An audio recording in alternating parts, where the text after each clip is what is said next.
Shyam steel flexi strong TMT बार, ये strong के साथ फ्लेक्सिबल भी है। आपदा मुसीबत कोई भी आए, ये घर को अटूट बनाए। जब TMT फ्लेक्सी स्ट्रॉन्ग, तो घर रहे हमेशा के लिए स्ट्रॉन्ग। के साथ हैं वन नेशन वन इलेक्शन पर गठित ज्वाइंट कमेटी पार्लियामेंट के अध्यक्ष PP चौधरी जी। PTI वीडियो सेवा में आपका स्वागत है sir. Thank you sir, one nation one election bill पर JPC विचार कर रही है। समिति की कुछ बैठकें भी हुई है। अब तक इस विषय पर क्या प्रगति हुई है?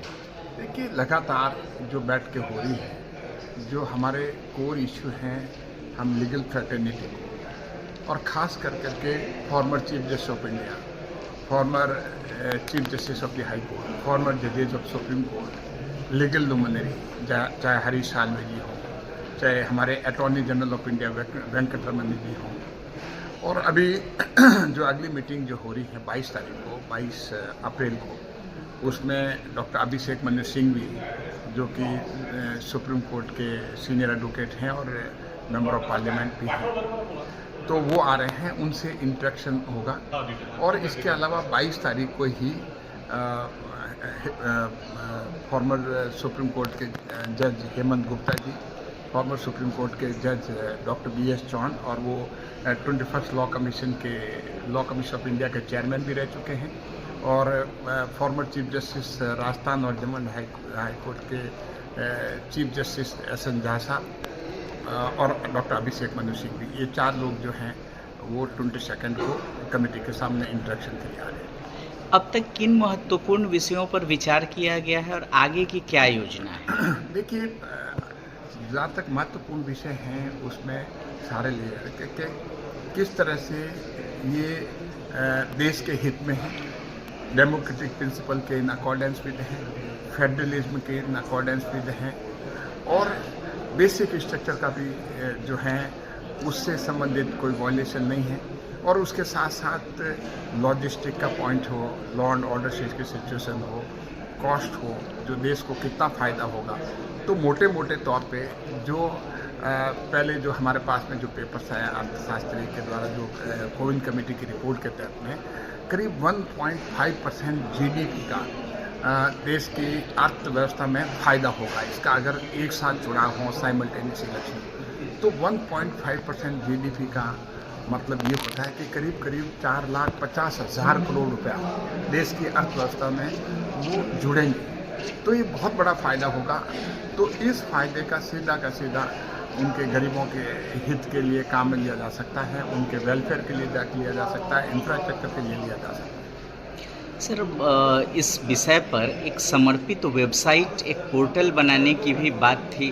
क्या वो पोर्टल बन गया है? अब तक कितने सुझाव समिति को प्राप्त हुए हैं अलग अलग जगहों से? देखिए, एडवर्टीजमेंट जो कि वेरियस स्टेक होल्डर्स है पूरे देश से, जो भी देना चाहे उसके लिए भी विज्ञापन जारी होगा, और सभी भाषाओं में विज्ञापन जारी होगा।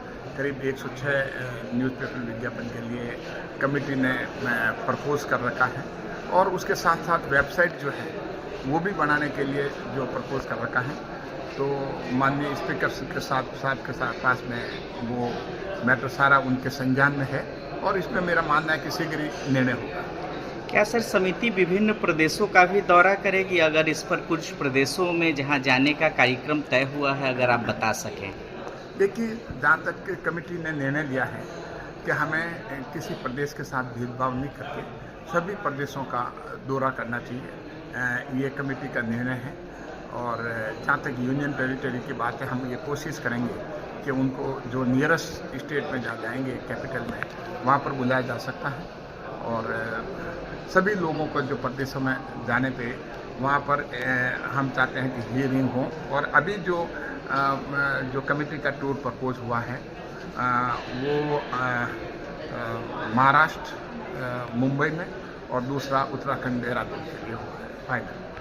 सर, इस समिति का कार्यकाल मानसून सत्र तक के लिए बढ़ाया गया है। क्या आपको लगता है कि इतने कम समय में रिपोर्ट पेश किया जा सकेगा? देखिए, प्रयास पूरा किया जाएगा, लेकिन उसके बाद में भी अगर ज़रूरत महसूस हुई कि हमें, क्योंकि कमेटी का भी मानना है कि हमें सभी स्टेक होल्डर को सुनना चाहिए, इसमें हड़बड़ाहट नहीं करनी चाहिए, क्योंकि ये इसका जो इफ़ेक्ट है वो देश की इकोनॉमी पे बहुत बड़ा है।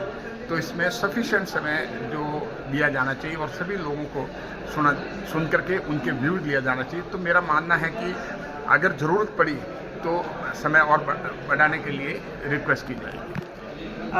आखिरी सवाल, कांग्रेस सहित कई विपक्षी दलों का कहना है, उनका ये आरोप है कि सरकार जो है वो जैसे पहले वक्फ ले आई, अब इस तरह का बिल जो विवादास्पद विषय है उस पर बिल ला रही है, क्या कहेंगे? देखिए, मैं कमेटी की बात कर सकता हूं क्योंकि मैं जेपीसी का joint parliament committee one nation one election का चेयरमैन हूं। तो हम ये चाहेंगे कि चाहे कांग्रेस हो, चाहे कोई पार्टी हो, चाहे किसी तरह का अलायंस हो, हम सारे जो हैं एक कंसेंसस, क्योंकि ये पार्लियामेंट्री प्रैक्टिस रही हुई है, हेल्थी प्रैक्टिस रही हुई है, कि प्रयास ये रहेंगे कि हम कंसेंसस उस बिल पे सभी की सहमति बनाएं और सभी की सहमति बना करके और हम अपनी रिपोर्ट प्रस्तुत करें। क्योंकि जब भी हमारा डेलिब्रेशन होता है तो डेलिब्रेशन का मतलब ये नहीं कि कोई क्वेश्चन अगर पूछता है तो इसका मतलब वो अपोज कर रहा है। हमारे पार्टी के लोग जो हैं वो भी क्वेश्चन जो क्लैरिफिकेशन के लिए वो भी क्वेश्चन ऐसे पूछते हैं कि ऐसा किसी को लगता हो कि नहीं ये तो सरकार के खिलाफ, ऐसा नहीं है, सरकार के खिलाफ नहीं। जहाँ क्लैरिफिकेशन की बात आती है वहाँ हर तरह के कमेटी में member irrespective of the party line तो अपने वो सवाल पूछते हैं, उसकी क्लैरिफिकेशन आता है और क्लैरिफिकेशन आने के बाद में कंसेंसस से सारे लोग, हम मेंबर जो हैं 41 मेंबर्स हैं, 39 दो नॉमिनेटेड हैं, 39 मेंबर्स हैं। तो मेरा मानना है कि सभी 39 मेंबर हम प्रयास ये करेंगे कि हम कंसेंसस के लिए पहुँचे, सभी लोग एक मत हों, क्योंकि ये नेशनल इंटरेस्ट में है। हम चाहते हैं कि जो भी काम ये हो रहा है वो देश हित में हो रहा है और आप समझ लीजिए कि अगले 100 सालों के लिए हो रहा है। ये बहुत बड़ी बात है। अगर हम वन नेशन वन इलेक्शन के लिए कंसेंसस रिपोर्ट देते हैं और पार्लियामेंट भी पास करती है तो मेरा मानना है कि गवर्नेंस के लिए प्रॉब्लम आती है। कितना अपने डिप्लॉयमेंट करते हैं हम स्टाफ को, लॉ एंड ऑर्डर सिचुएशन है, पैसा डबल खर्च होता है, तो सारी चीज़ें जो हैं इसकी बचत होगी। तो ये प्रयास जो है ये अभी से नहीं, देखिए हम 4 इलेक्शन जो है 1952 से 67 तक सारे इलेक्शन साथ हुए थे।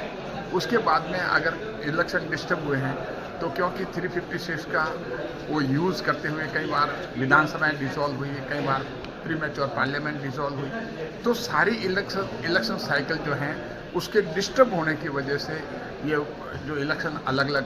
अब ऐसा कोई साल नहीं जाता जहाँ पर 4 या 5 विधानसभाओं के चुनाव नहीं हो, हर साल चुनाव होते हैं।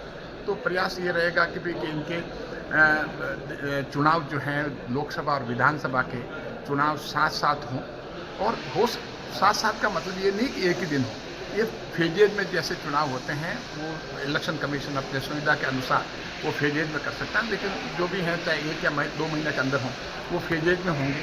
तो साथ का मतलब ये है कि जहाँ पर इलेक्शन लोकसभा का हो रहा उसी में विधानसभा का साथ होगा, उसी फेज में। ये स्टाइल का मामला है, रूपा फ्रंटलाइन।